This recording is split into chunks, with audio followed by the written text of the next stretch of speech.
Kalian tahu nggak apa sih itu kekongruenan dan kesebangunan? Banyak anggapan bahwa kekongruenan dan kesebangunan itu sama, padahal pada dasarnya berbeda. Lalu apa sih perbedaannya? Jadi penasaran kan? Yuk kita simak materinya.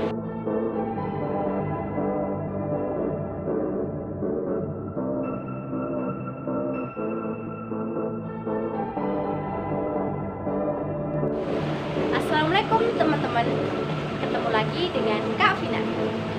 Apa kabarnya kalian semua? Semoga kalian di sana dalam keadaan baik-baik saja. Pertemuan kali ini kita akan membahas bab kekongruenan dan kesebangunan. So, siapkan alat tulis kalian. Yuk, kita simak videonya sampai akhir. Pada pembelajaran kali ini, kita akan belajar kekongruenan dan kesebangunan. Terus, untuk apa sih Kak kita belajar bab ini?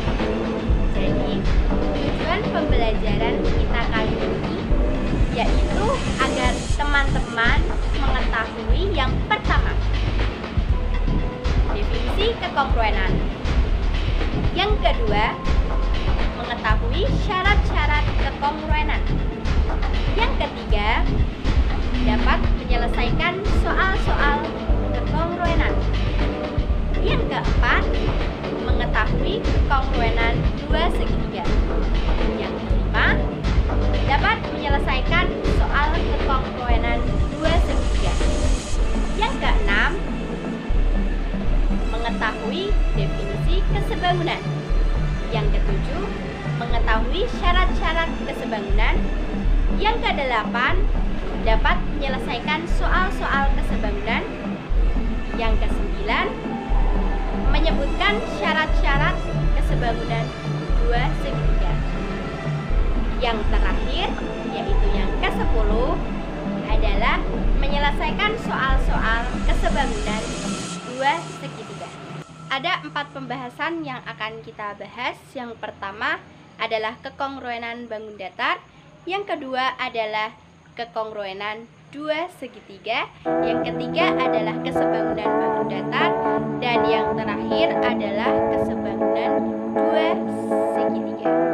Apa kalian pernah melihat miniatur bangunan? Dan ternyata miniatur bangunan jika dihubungkan dengan bangunan sebenarnya memiliki hubungan yang sebangun, akan tetapi tidak kongruen. Lalu kenapa bisa? Dan seperti apa sih benda yang dikatakan kongruen dan sebangun? Apa itu kekongruenan? Jadi gini, kekongruenan merupakan keadaan di mana dua bangun datar memiliki ukuran dan bentuk yang sama. Jadi artinya suatu benda atau bangun datar dikatakan kongruen apabila memiliki ukuran dan bentuk yang sama. Untuk lebih jelasnya, jadi contoh sederhananya seperti ini. Kakak memiliki foto yaitu foto A dan foto B. Nah, sekarang kita akan mengecek apakah memiliki kongruen atau tidak. Nah, tadi sudah disebutkan bahwa suatu bangun adalah kongruen apabila memiliki bentuk dan ukuran yang sama. Nah, jika kita lihat kedua foto ini, mereka memiliki bentuk yang sama yaitu bentuk panjang dan memiliki ukuran yang sama pula yaitu 4 x 6 cm. Dari sini dapat kita simpulkan bahwa kedua foto ini adalah kongruen. Nah, simbol dari kongruen sendiri adalah seperti ini. Lalu dapat dikatakan bahwa foto A kongruen dengan foto B. Contoh yang kedua. Dari sini kakak memiliki dua foto yaitu foto A dan foto B. Nah, sekarang kita akan mengecek apakah kedua foto ini kongruen. Jika kita lihat kedua foto ini, mereka mempunyai bentuk yang sama yaitu persegi panjang. Namun, keduanya memiliki ukuran yang berbeda. foto A memiliki ukuran 3x4 dan foto B memiliki ukuran 4x6. Maka dapat kita simpulkan bahwa kedua foto ini tidak memenuhi syarat kongruen. Jadi, foto A tidak kongruen dengan foto B. Syarat-syarat kekongruenan. Yang pertama, memiliki bentuk yang sama. Contohnya dua bangun yang memiliki bentuk yang sama yaitu persegi panjang. Yang kedua, memiliki sisi yang sama, artinya sisi dari dua bangun tersebut harus saling bersesuaian. Nah, contohnya ada dua bangun jajar genjang ABCD dan PQRS. Maka sisi-sisi yang bersesuaian adalah sisi AB bersesuaian dengan sisi BR, sisi BC bersesuaian dengan sisi RS, sisi DC bersesuaian dengan sisi BS, dan sisi AD bersesuaian dengan sisi PQ. Yang ketiga, yaitu memiliki sudut yang sama besar. Nah, contohnya pada jajar genjang ABCD dan PQRS. Sudut A sama dengan sudut S, sudut B sama dengan sudut C, sudut D sama dengan sudut I, dan sudut S. Pokok pembahasan yang kedua adalah kekongruenan dua segitiga.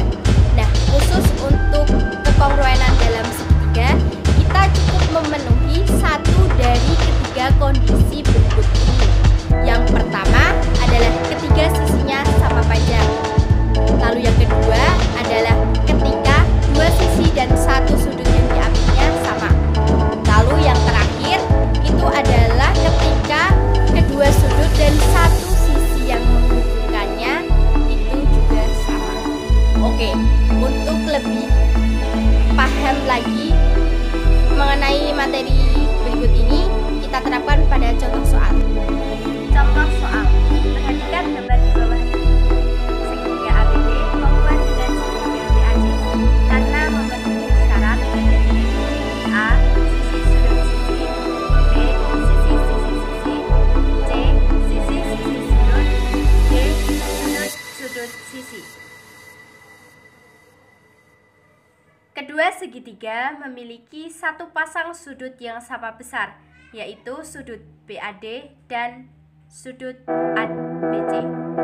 Sisi yang mengapit sudut tersebut juga sama panjang, yaitu sisi AD dengan sisi BC dan sisi AB berhimpit.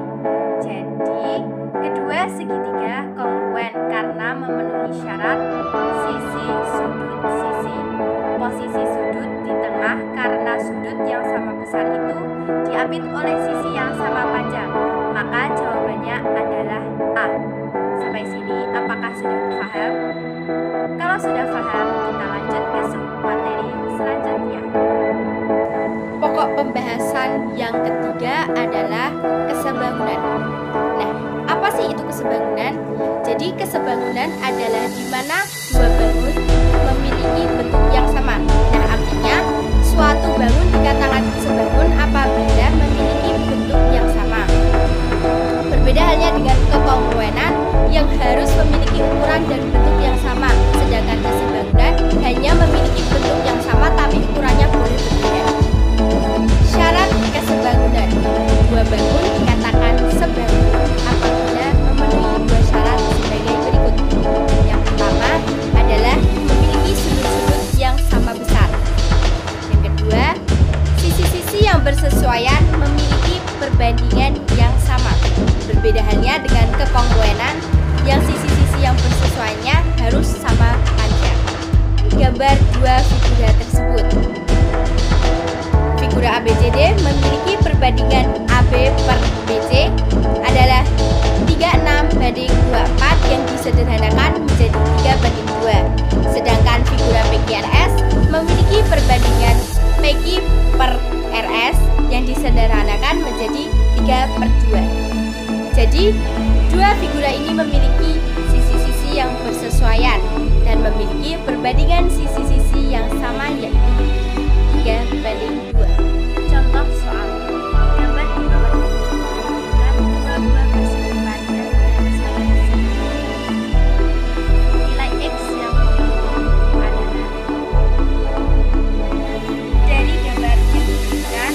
panjang dari persegi panjang pertama sebanding dengan lebar persegi panjang kedua. Begitupun sebaliknya. Diketahui bahwa lebar persegi panjang pertama sama dengan lebar persegi panjang kedua, yaitu X cm. Berdasarkan prinsip kesebangunan, kita peroleh X per 4 sama dengan 4 per X. X kuadrat sama dengan 4 kali 9. X sama dengan X kuadrat sama dengan 36 dan X sama dengan 6. Jadi nilai X yang memenuhi adalah 6 cm. Pokok pembahasan yang keempat adalah kesebangunan dua segitiga. Seperti halnya dengan kekongruenan dua segitiga yang memiliki kekhususan tersendiri. Nah, pada kesebangunan dua segitiga juga memiliki kekhususan di mana kita dapat menentukan apakah kedua bangun ini adalah sebangun atau tidak hanya dengan memilih salah satu dari tiga keadaan berikut ini. Yang pertama, apabila dua segitiga memiliki tiga pasang sisi yang saling bersesuaian, maka dapat dipastikan bahwa dua segitiga ini sebangun. Yang kedua, apabila dua segitiga memiliki tiga pasang sudut yang sama besar, maka dapat dipastikan juga bahwa segitiga tersebut adalah sebangun. Yang terakhir adalah ketika dua segitiga memiliki dua pasang sisi-sisi dan satu pasang sudut yang saling bersesuaian dan sama besar, maka dapat dipastikan bahwa dua segitiga tersebut adalah sebangun. Contoh soal, perhatikan gambar berikut. Kesebangunan segitiga jika panjang LM sama dengan 30 cm dan panjang LK sama dengan 24 cm, maka panjang KN adalah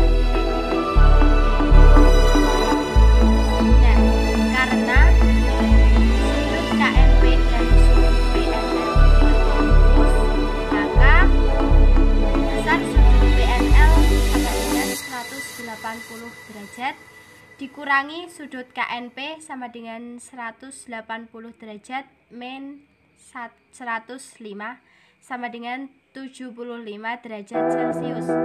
Lalu kita pisahkan dua segitiga ini sehingga didapatkan segitiga MLK dan PLN seperti gambar di bawah. Jadi keduanya saling sebangun dengan perbandingan sisi yang bersesuaian, yaitu sisi MK bersesuaian dengan sisi NP, sisi ML bersesuaian dengan sisi NL, dan sisi KL bersesuaian dengan sisi PL. Misalkan panjang KN sama dengan X cm, maka panjang NL adalah 24 min X cm. Dengan prinsip kesebangunan diperoleh KM per NP sama dengan ML per NL, maka 15 per 10 sama dengan 30 per 24 min X. Ya, 24 min X sama dengan 20, maka X didapatkan 4. Jadi panjang KN adalah 4 cm. Bagaimana teman-teman? Mudah kan? Alhamdulillah teman-teman semuanya, kita telah menyelesaikan materi mengenai kesebangunan dan kekongruenan. Dari pembelajaran kali ini, banyak sekali ilmu yang dapat kita peroleh. Kita jadi tahu bahwa dua bangun kongruen sudah pasti sebangun, akan tetapi dua bangun yang sebangun belum tentu kongruen. Karena apa? Karena pada dasarnya kekongruenan memiliki dua syarat, yaitu bentuk dan ukuran yang sama. Sedangkan dalam kesebangunan hanya diperlukan bentuk yang sama, tetapi ukuran boleh berbeda, dalam arti tidak harus sama persis, tapi memiliki perbandingan yang sebanding atau sama. Oke, sampai sini dulu pembelajaran kita kali ini. Semangat terus semuanya. Stay healthy and stay positive thinking. Sekian dari kakak, banyak salahnya mohon maaf. Ambil positifnya dan buang negatifnya. Wassalamualaikum warahmatullahi wabarakatuh.